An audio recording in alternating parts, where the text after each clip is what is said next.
Bakhmut की जंग में खून का दरिया बह रहा है। बखमूत अपनी तरह की एक ऐसी अनोखी जंग है जिसमें भागने का कहीं कोई चांस नहीं है। या तो मारो या फिर मरो। और इतनी खतरनाक जंग के बीच में अचानक क्यों वैगनर चीफ येवगेनी प्रिगोजिन भागने का रास्ता तलाश रहे हैं? बखमूत की बेहद खतरनाक युद्ध भूमि से एक बहुत बड़ी खबर आ रही है, और वो खबर यह है कि वैगनर चीफ अब बखमूत का मैदान छोड़कर भाग सकता है। आखिर अचानक वैगनर चीफ को इस फैसले का विचार क्यों करना पड़ रहा है, इसकी वजह हम आपको बताएंगे। साथ ही सबसे बड़ा सवाल यह भी है कि अब वैगनर चीफ आखिर कहां पर जाने वाला है। दरअसल वैगनर अब अफ्रीका महाद्वीप के देशों में जाने की योजना बना रहा है। वैगनर चीफ के अफ्रीका जाने की अभी सिर्फ खबर भी चर्चा में है कि पूरा अफ्रीका कांपने लगा है। वैगनर चीफ की दहशत आखिर अफ्रीका में इतनी जबरदस्त क्यों है, इस सवाल का भी हम जवाब तलाशेंगे। लेकिन सबसे पहले बात होगी वैगनर के रणछोड़ प्लान यानी मैदान छोड़ने वाले कायरतापूर्ण मंसूबे की।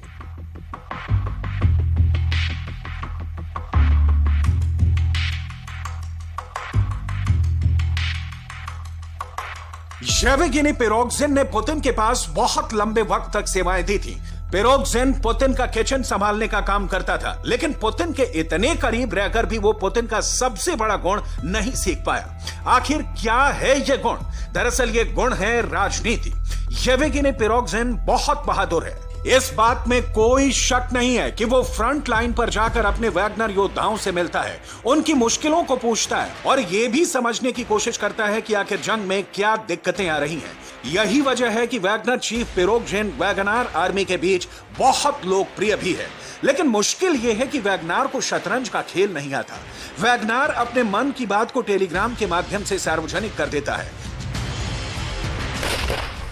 वैगनर चीफ प्रिगोजिन ने जिस तरह खार्किव और लीमान में हुई हार पर रूस के आर्मी जनरलों की सार्वजनिक आलोचना की है, अभी भी रूस के आर्मी जनरल वैगनर चीफ से नाराज हैं और इसीलिए ये आर्मी जनरल लगातार पुतिन के कान भर रहे हैं। और यही वजह है कि प्रिगोजिन और पुतिन के बीच बना पुराना रिश्ता टूट चुका है, जिसका बहुत खतरनाक असर बखमूत की जंग में पड़ रहा है।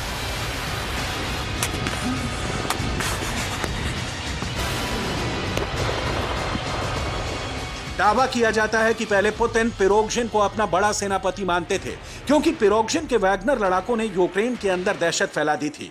इतना ही नहीं, कई मोर्चों पर वैगनर के लड़ाकों ने शानदार बहादुरी भी दिखाई थी और जीत भी हासिल की थी। लेकिन अब पुतिन के करीब मौजूद रूस के आर्मी जनरलों ने यह कहकर पुतिन के कान भर दिए हैं कि वैगनर चीफ ने जंग में सफलताएं तो हासिल की हैं, लेकिन उसकी रणनीति कमजोर है। इसी वजह से जंग में काफी ज्यादा रूस के सैनिकों को अपनी जान गंवानी पड़ी है।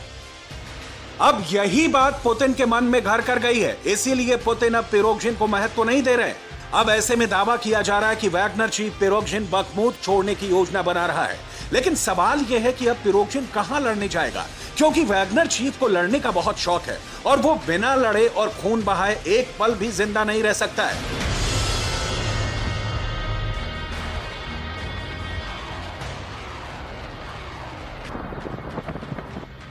दुर्दांत कमांडर प्रिगोजिन के बारे में कई इंटरनेशनल न्यूज वेबसाइट ने यह दावा किया है कि वो जल्द ही अफ्रीका महाद्वीप के देशों सूडान, माली, मेडागास्कर या फिर मध्य अफ्रीका के देशों का रुख कर सकता है। लेकिन सवाल यह उठता है कि आखिर प्रिगोजिन इन देशों में ही क्यों जाना चाहता है।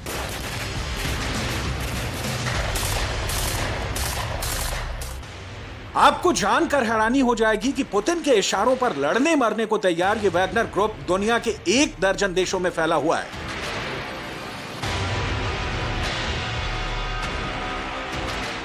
रूस, Ukraine, Syria, Sudan, Madagascar, Libya, Venezuela, Mozambique, Mali, Belarus और बुर्किना फासो, ये वैगनर ग्रुप की ताकत है। ये पुतिन के इशारों पर बनी सबसे खतरनाक फौज का वर्ल्ड वाइड नेटवर्क है।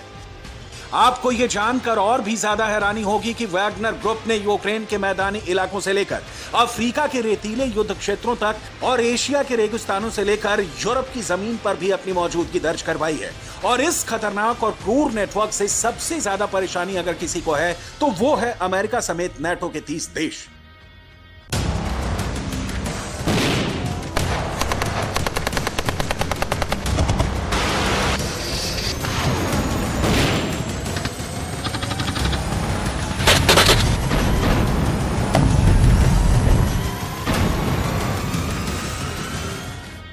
वैगनर चीफ पिरोगजिन अफ्रीका के किसी देश में जाकर लड़ने का विचार कर रहा है, लेकिन वहां भी अमेरिका की नजर मौजूद है।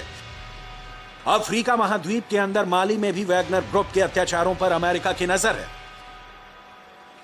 अमेरिका की ही रिपोर्ट की माने तो माली के अंदर भी वैगनर लड़ाके बड़े पैमाने पर बलात्कार कर रहे हैं, बच्चों का अपहरण कर रहे हैं, कई गंभीर आपराधिक गतिविधियों में लड़ाके शामिल है।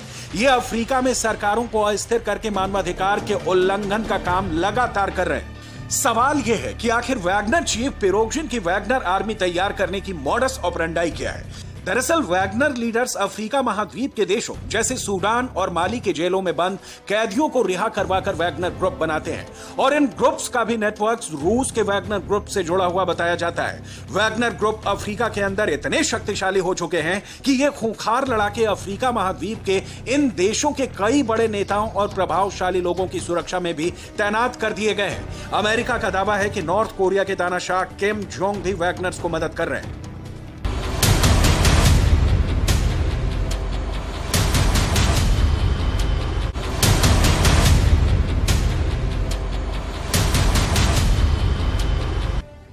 यह दावा भी किया जाता है कि पुतिन पूरी दुनिया में अपने प्रभाव का इस्तेमाल वैगनर आर्मी के माध्यम से करते रहे हैं। पुतिन ने साल 2017 में इन वैगनर लड़ाकों को सीरिया की जंग के लिए भेजा। वहां इन वैगनर लड़ाकों ने बशर अल असद के लिए काम किया। अब सबसे अहम बात यह है कि एक तरफ पुतिन के सेनापति वैगनर चीफ पिरोगजिन का मनोबल टूट रहा है और दूसरी तरफ यूक्रेन के राष्ट्रपति ज़ेलेंस्की खेरसोन के उन इलाकों के पुनर्निर्माण के लिए बैठक कर रहे हैं जो हिस्सा जंग की वजह से 90% तक बर्बाद हो चुका है। खेरसोन का कुछ हिस्सा ज़ेलेंस्की पहले जीत चुके हैं। इस बड़े हिस्से को अब ज़ेलेंस्की एक बार फिर पहले की जैसा खुशहाल बनाना चाहते हैं। ज़ेलेंस्की खुद को मानवतावादी और पुतिन को एक अत्याचारी शासक साबित करना चाहते हैं। Вів у Херсоні тривалу нараду з усіма, хто відповідає за область, за оборону, за соціальну ситуацію. Окремо і уважно розглянули енергетичну ситуацію, питання відновлення. На вільній території Херсонщини понад 50 сіл майже повністю зруйновані окупантом. Подекуди більш ніж 90% будівель у селах розбиті. Але навіть у такі села люди повертаються. І це доказ, що життя все одно перемагає. Сьогодні був в одному із найбільших таких сіл, Посад Покровському, колись одному з найбільших до вторгнення Росії. І зробимо все, щоб це село знов було серед найбільших, зробимо все для відбудови наших територій.